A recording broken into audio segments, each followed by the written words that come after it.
This is a survey of the carpet before I have it professionally cleaned by Tubro.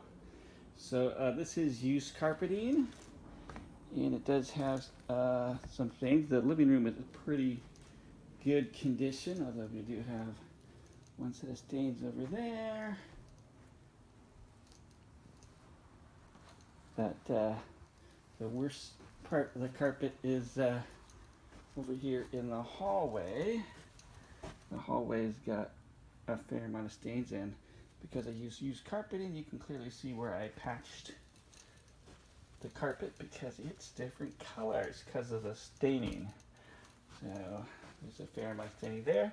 In the bedroom one here, we can see definitely some staining there. We've got a pretty clear mark over there.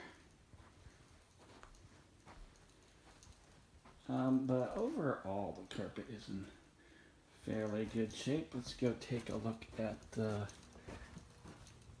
last bedroom here.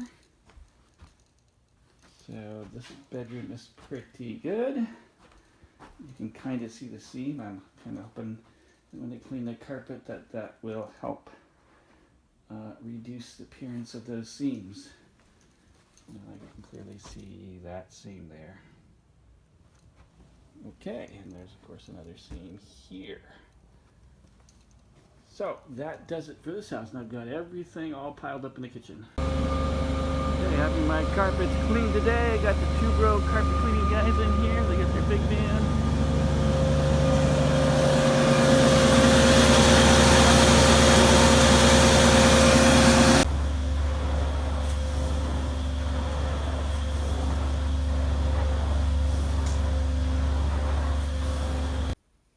Now we've got the carpet cleaned, so let's see what it looks like. So things look pretty clean here. Let's go to the hallway, which was the worst spot there. And actually things look pretty good. I don't see like the totally obvious stains that we had in there. There was a pretty bad stain here in this threshold area here. But once again, that carpet looks much better. And we'll just take a final look over at this room here. And also this looks pretty good, and it looks like they help make the seam disappear. And so that does it for this carpet cleaning from Tubro Carpet Cleaners. I do recommend.